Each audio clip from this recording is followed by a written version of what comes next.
Thank you very much that we have you. If we have 10 more people like him, then everything would change. May God give birth to 10 more people like him. This is a man that I think God has sovereignly brought to this country to spark something that's it's unique. It's never happened before. I don't think we've ever seen anything like it in this country before, maybe in Europe before.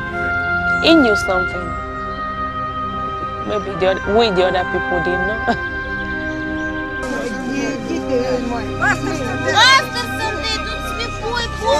Pastor Sunday, there is a blind man here. He doesn't see. You can walk, right? He doesn't see anything. Can you pray?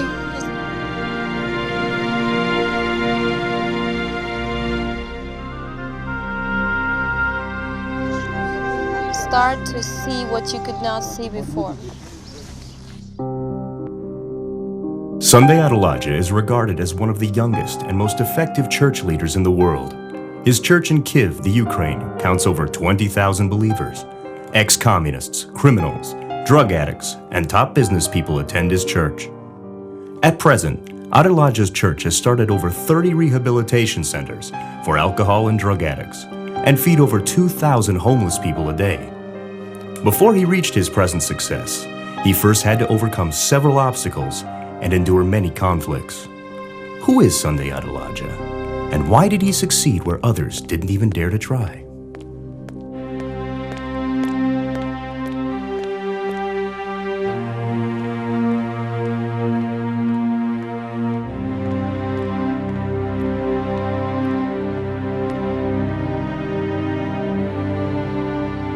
In 1986, Sunday leaves Nigeria to study journalism in Belarus, Russia.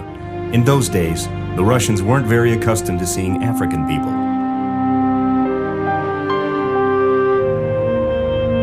I came in 1991, and things were already getting better.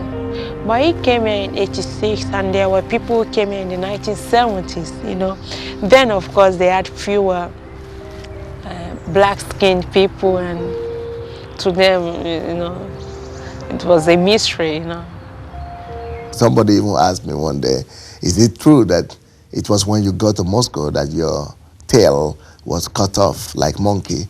So they thought we were having tails, and they were cut off in Moscow with operation, and we were giving clothing for the first time, which was very ridiculous. But to me, that was not too annoying because I just see it as a result of ignorance. But many other Africans would go into fighting and quarreling and getting annoyed. And when they call them monkey in the streets and they laugh at them, people get mad. But I never got mad. I always used to say, well, if people laugh because I'm black, because they see me, at least I give them some source of joy. Sunday Adelaja grew up in Idomila, Nigeria. At the age of 17, he has a supernatural experience that changes his life completely. I was watching a television program, and I heard that God was waiting for me all these years, and that He was not waiting for me to judge me as I thought. He was waiting for me to forgive me. I couldn't believe it. So I decided to give it a try. When I repented of my sins in my room by myself, and I just felt that about 200 kilograms of weight dropped from my shoulder. And I went to the street immediately afterwards, and I felt like saying greetings to everybody I met in the streets, even if I never met them before, even if I didn't know them. And I was determined to go to the end of the world to let everybody know that this God is real. Communist rule prevails when Sunday arrives in White Russia. Only the state-controlled church is tolerated. All other religions are prohibited. Without any reason, you could be deported or even face a prison sentence if you were involved in other religious activities.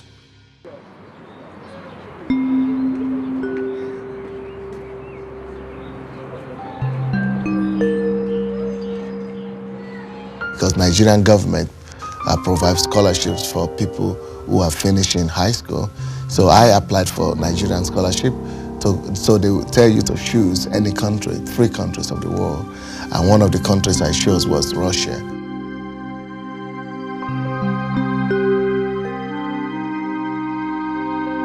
I went to Russia originally to study journalism because the Russian government, they award scholarship to people of developing countries so that they could go back to their countries and do communist revolution. So the communist people wanted me to go to Russia, study communism, and go back to Africa to do socialist revolution or communist revolution. But God overturned their plan. This was an extremely difficult period in Sunday's life.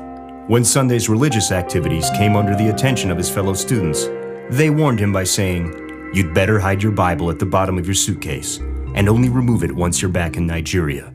God does not exist here. You are putting yourself at unnecessary risk."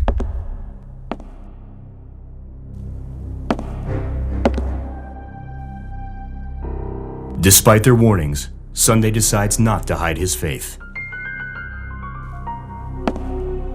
I had put the picture of Jesus, the portrait of Jesus, just over my bed.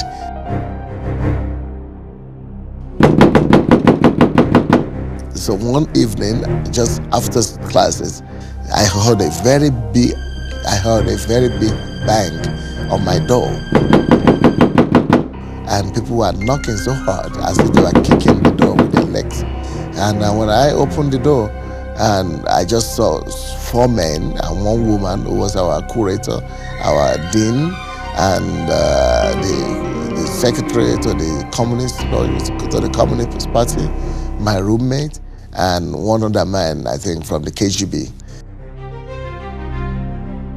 So they came in and they were pointing at the picture of Jesus, and they were saying, "What is this?" I said, "Oh, don't you know what is this? Who is this? This is not what, this is the who. This is the picture of Jesus." They said, "Well, we don't care. We don't want to know what that is, but we just want to tell you, you should remove it. If you don't remove it, you will be liable to punishment and penalty by our law." Start.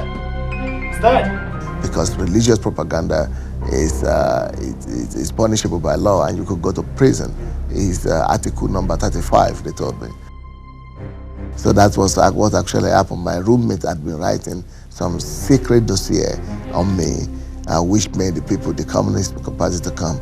So as I was really frustrated and very angry that they would not allow me to practice my faith, I could hear God say that, well, this is only the picture. If they would remove it from the wall, don't allow them to remove him from your heart.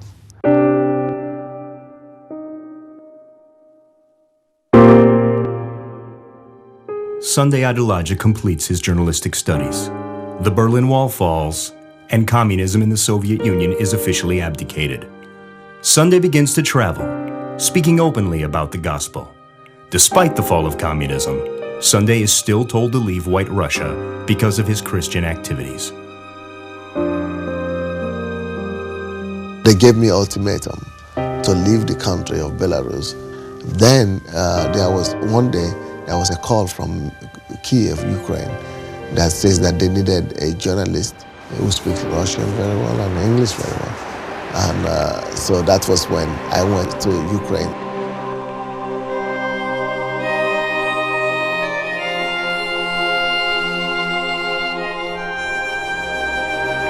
We are in Kiev, the capital city of Ukraine, which is the new independent country. It used to be part of the former Soviet Union. It used to be in the communist system. And now freedom has come from communism after the system collapsed and the Iron Curtain came down in 1990. So Ukraine has been an independent country. And right now, the country is trying to pick up and go to a market economy and also to build democracy.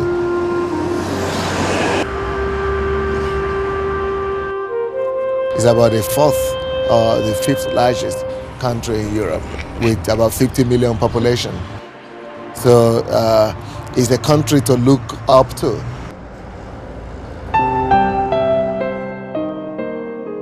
I met him when he just left Belarus, Russia, and when he just moved to the Ukraine. And in Ukraine then, it was very unpopular. It was just starting. It was not very established. He was having a television program. And when he proposed to me and when we decided to get married, then it was at the stage when God was telling him to start the Bible studies and when God was giving him the vision to start a church. Give you adoration. I started to feel that God was telling me that the main reason He brought me to Belarus, from Belarus to Ukraine, was not just to be a journalist, and that the greatest need of the Soviet people at that stage was not in journalists or in journalism, but it was mainly in bringing the good news to them. I didn't want to marry a pastor, you know. I didn't want to marry a pastor. I just don't know why. I wanted to marry a businessman. I didn't want to be a minister myself, and I didn't want to marry a pastor. I want to have a normal home, you know. I don't want to have a religious home. I don't want to have close dealings with church. I told him blankly that I was not interested in a pastor, you know. I wanted a good life. I wanted a normal life. I wanted a normal husband, you know. I didn't want a religious husband. The lies that his lips have spoken, and your blood will cleanse. So I began to pray, and I decided to fast and pray intensively for some time. And it lasted for 3 months because I was asking many questions from God. I really wanted to be sure that He was the one asking me this time to speak in this church. I was praying all night one day. I could hear His voice clearly. That He said I should start a church, and He wants to start a church through me that will become a mega church. And at that stage, that was ridiculous in the former Soviet Union, because the biggest church in my city that time was 700 people. So, and God was talking to me about a church of 10,000 and above. And so I took faith to believe it. The secondary assignment was to raise up young men and women who could be trained and sent out as missionaries to the countries where the former Soviet Union used to send armament and weapons of mass destruction. That now God wants to turn it, and these people, these Soviet Russian people, into people who bring hope and good news. Спасибо. I knew that I needed to begin to do something, but it now became a question of strategy, how to begin to do it. So I was a television producer and reporter. So I made an announcement over the television that anybody that wanted to study the Bible should come. And so I gave the address of my house. So we had 7 people showed up. Natasha was one of the first people to arrive at Sunday's house. She was an alcoholic. I was breathless. I was listening, all ears. He was saying many things, you know. He was speaking not a good Russian at that time, but anyway, I was just, you know, just sitting there, and I was watching him, how he was running, how he was telling something. I didn't understand a thing, but already I felt some joy inside. So they began to bring their friends and all that.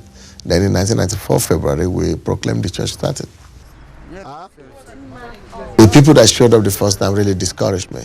When the people began to come, they were ordinary people. They were simple people, people mainly of drugs and of alcoholic past. So they were former alcoholics, and they were looking very wretched and very old and very dejected and very, very simple. People who couldn't change anything in the society. So I got very disappointed. And I said, my God, you said people will come. I thought normal people would come. I thought teachers would come, or students would come, or doctors would come, or just normal people would come. And personally, I never noticed alcoholics in the street. I never knew they were there, or drug addicts. I never noticed them. But here they were coming to me, and I didn't know what to do with them.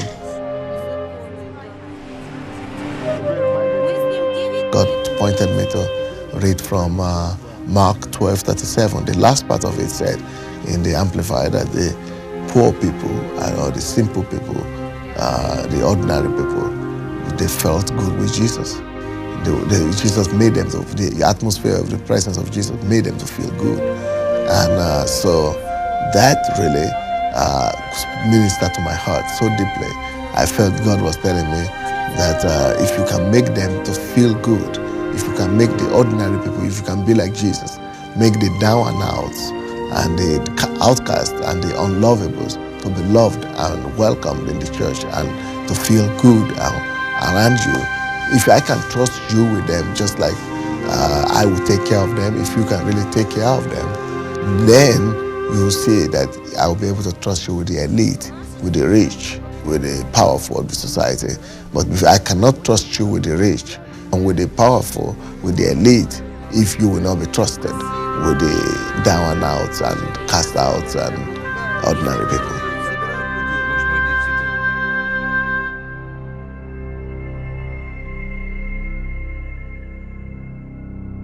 Pastor Albert means. Now, as people started coming to Sunday's meetings, opposition was soon to rise. The government, the Orthodox Church, and the media began to criticize this church. We had a lot of publications, some TV programs, some publications, some articles in the newspaper. And what did they say? Saying bad things, like he plans to become the president of the country, that is destroying the tradition, is destroying the youth, that is making money out of the church, that is dealing with drug, that he sells alcohol, a lot of rubbish. But you can't explain to everybody that it's not true, So you need God, to vindicate you. I was afraid that there might be physical hurt on him. I was afraid that some people might attack him because we also had, like aggression that will kill you, something like that. And no matter what, all the same, he is my husband, and I was a bit concerned. So I was afraid of physical harm. I was afraid that one day I will receive the news. I will hear the news that he's dead, or something bad has happened to him. So I was very concerned about that.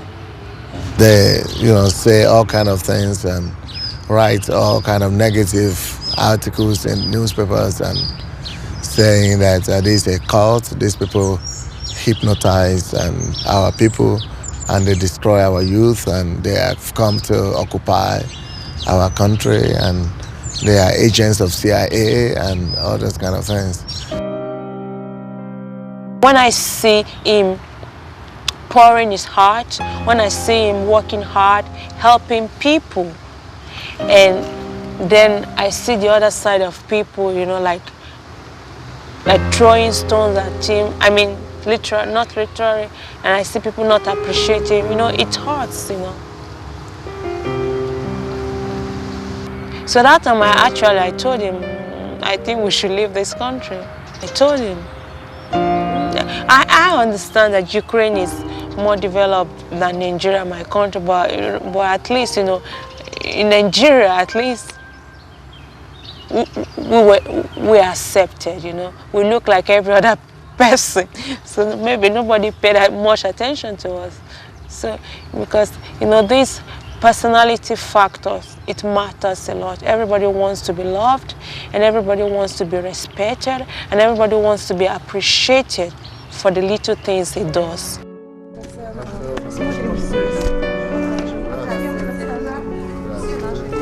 In spite of all the opposition suffered by Sunday and his wife, they decide not to return to Nigeria, but to remain in the Ukraine. Their decision to stay is not in vain. The church begins to grow, and several projects are launched. Sunday helps homeless people find a new place in society. He pays a visit to one of his first projects, a rehabilitation center for the drug and alcohol addicted. Dimanche is one of the young men admitted to the rehabilitation center. He was previously admitted to several other clinics. I would use drugs for 5.5 years. I would go under treatment. You know, they teach there how to be set free, but I didn't know how to live without drugs. But here what I liked is that they're teaching how to live without drugs. I really wanted to commit suicide. And as I cried out to God, I said, Lord, if you are there, stop this. So the same day, these people, they just took me, and I like this atmosphere. They love me the way I am. Just people coming to church, getting saved. We pray for them. We discover that people get delivered by the power of God. But then they need to be restored to normal society. They need to be taught how to behave. They need to be taught how to be strong, how to hold on without the addiction they are used to. And then we discover we will need to have some program written out for them. So because Pastor Natasha used to drink for 30 years, so she wrote out on the basis of the Bible the program, and which we decided to use, and it's been effective. Natasha, under the leadership of Sunday, now runs more than 30 different rehabilitation centers. We pay a visit to another center that started out of Sunday's church, situated in the forest outside of Kiev. The young men that have been admitted live on the premises and have previously tried different methods of rehabilitation. What do you tell them, Pastor Sunday, when they say, I can't? I tell them, don't even try. Because if you try to be free and to set yourself free, you can't, of course. There's no way you can. Nobody can himself. So you don't even need to try. What I tell them is that stop trying. When you stop to try and you begin to depend on God and just tell God, I cannot do it. You set me free. If you are God, you are interested in me, I want to be set free, but I cannot set myself free. Set me free, Lord. He will just do it so easily that you will not even need to struggle. That's why he said it's easy, because it's easy when God does it. That's a different mentality. That's a different strategy. We don't even mention drugs again in the program to them. We just teach them to love Jesus.